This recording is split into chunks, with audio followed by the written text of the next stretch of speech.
Hi everyone, my name is Alyssa, and my group will be discussing different anime that involve trauma. I will go over Happy Sugar Life, Darian will go over Anohana, and Macy will go over To Your Eternity. Please be aware that some spoilers may be involved. This part of the presentation will be about Happy Sugar Life. It is a 2018 anime about different types of love and is centered around a high schooler who is very attached to a little girl. This anime involves characters that have gone through different types of trauma. The pink-haired girl showed in the picture is Sato, and the girl next to her is Shio. A lot of the characters have their Hone and Tatemae sides of them. The manager at Sato's workplace is two-faced and is not upfront about her ill intentions towards Sato. She overworks Sato because she's jealous of how cute she is. This manager goes as far as to kidnap and sexually assault an underage employee to feel gratification. The main characters are not exempt from Hone and Tatemae. Sato is known as a cute and innocent girl to most, but will actually put people in their place very aggressively if they get in her way. Shio also acts cute and innocent, but gets into dark spaces when she remembers her past. But she keeps this hidden from Sato even though they're supposed to rely on each other. Sato's aunt seemed to be the only character that didn't have a hidden side. She was open with her masochistic behaviors and how she fully believes that she loves everyone that she comes across. However, that statement is ironic in the fact that she assaults Tao too, but she's firm on the fact that there are different types of love. Shio acts as a kawaii commodity to Sato in Happy Sugar Life. Shio serves a purpose by satisfying Sato's human wants and desires. Sato uses Shio for comfort similarly to how some Japanese women may use a Rilakuma plushie for comfort. Sato claims that everything she does is for Shio. Shio is the only person and thing in the world that she truly loves. She views everything in the world as bitter. In order to maintain her life with Shio, she goes on to work multiple hours at her part-time job.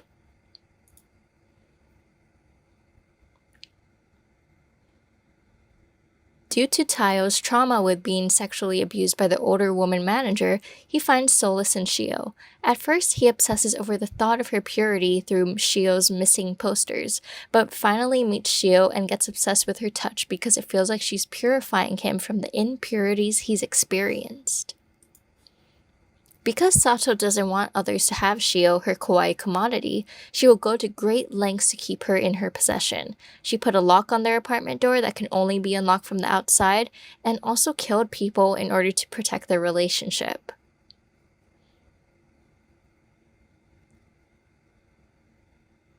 Happy Sugar Life is clearly a P2 anime. Neoliberalism is shown with the way that different characters are competing for the kawaii commodity that is Shio. Sato worries about having enough money to support her lifestyle with Shio, which is an example of hypercapitalism. Hi, I'm Darian, and I'll be talking about the anime Anohana. This anime adaptation was released in around 2011, making this series a part of the P2 generation era.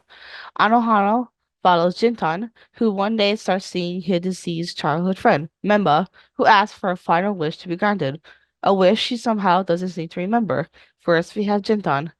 In the beginning, when he was a child, he is known to be very outgoing, and he will be bestowed upon him as the leader of the Super Peacebusters, a group him and his childhood friends call themselves as. That is until he changed ever since a tragic event happened to one of his friends. That friend is known to be Memba. During a flashback, one of his friends, Naruko, questioned him about his feelings towards Memba. Embarrassed, Jintan decides to run away after impulsively calling Memba ugly. This ends with Memma chasing after him, all while an indication being her death caused from drowning in a river nearby. After the news broke out, everything changed. Years later, at the beginning of the series, Jintan is seen in his house, either playing video games, sleeping, or eating. This can be seen as an indication that he has withdrawn himself from society, such as going to school, leading him to become a hikikomori. Now, for the rivalry between Jintan and Yukiatsu, no matter if it was when they were kids or even in the present as teenagers, Yukiatsu is known for his hatred towards Jintan. One of the reasons is knowing both about Jintan and Memma's feelings for one another. Even after Menma's death, Yukiyasu appears to not have moved on since that day, and would even keep a white dress similar to the one she wears in his closet. It is revealed that Yukiyasu blames himself for Menma's death, and he decides to confess his feelings for her shortly after Jintan ran off, only to be rejected.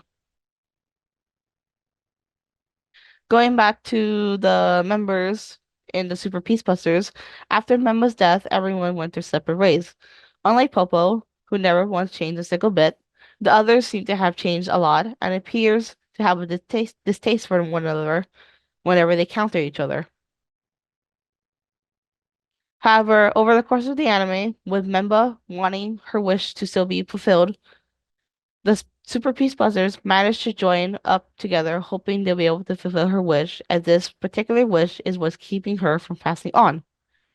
They even went out of their way to raise money in order to build fireworks, Memo mentioned in one of her diary entries.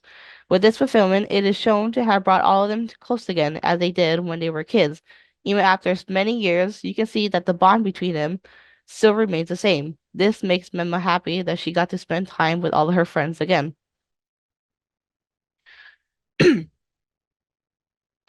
In conclusion, Anohana is a beautiful anime that not only deals with trauma, but the fact that all of the characters manage to overcome this trauma and admit their regrets in order to deal with the grief they've been holding in. Hi, I'm Macy, and I'll be talking about To Your Eternity, a 2021 post-bubble anime which was originally a manga written by Yoshitoki Oyama in 2016. You may recognize the name of the author as she also wrote A Silent Voice. This series deals with trauma, grief, and the bonds that connect us to other people. To Your Eternity is about an orb that is sent down to Earth to preserve it. The orb, later named Fushi, can take on the form of anything that is given him stimuli, whether it be alive or inanimate. After he settles on the form of a boy, he wanders the earth in search of more stimuli. He is an immortal, trying to learn what it means to be human. Watching Fushi learn how to be human is essentially like watching a baby grow up into an adult.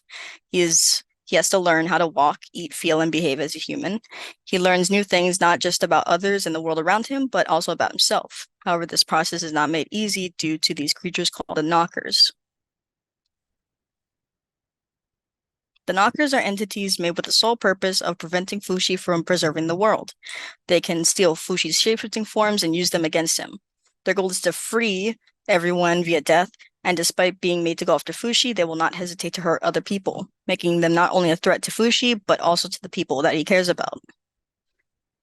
Due to this aspect of the Knockers and Fushi's immortality, he's forced to experience Anohi after Anohi.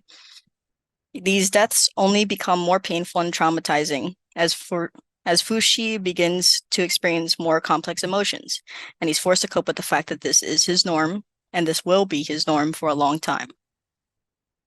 So, everyone except Fushi dies. It's inevitable. You can see it coming. You just don't know when or where it's going to happen, nor how attached you're going to be to these characters that eventually die.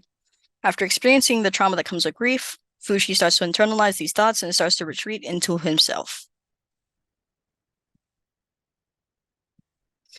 Fushi's trauma makes him want to distance himself from others for their sake. He tries to shapeshift into forms, like items and creatures, to avoid connecting with people, but due to the nature of the world and the reason he was put on it, this task is not possible. And this is where the idea of Kizuna comes into play. Despite Fushi's best efforts, he can't avoid Kizuna. He's constantly getting involved in people's business, whether he wants to or not, and trying not to form these connections is nearly impossible. In fact, he's usually the one forming these connections either between people or with people. In this way, he's fulfilling his purpose by preserving humanity, by preserving Kizuna. The bonds Fushi makes with other people are often ones with great impact. These bonds are reciprocal and become even more so later in the series, which is why we feel so attached to these characters. The idea of Kizuna is intrinsic to humanity, and Fushi is the embodiment of that idea, which brings me to my conclusion. In conclusion, To Your Eternity is an anime about trauma and the importance of preserving Kizuna. It's about working through your grief and remaining human. Despite Fushi not being human, he is the embodiment of human connection and how important it is to cherish the bonds you have with other people. And this concludes the end of my presentation, as well as our presentation as a whole. Thank you for listening.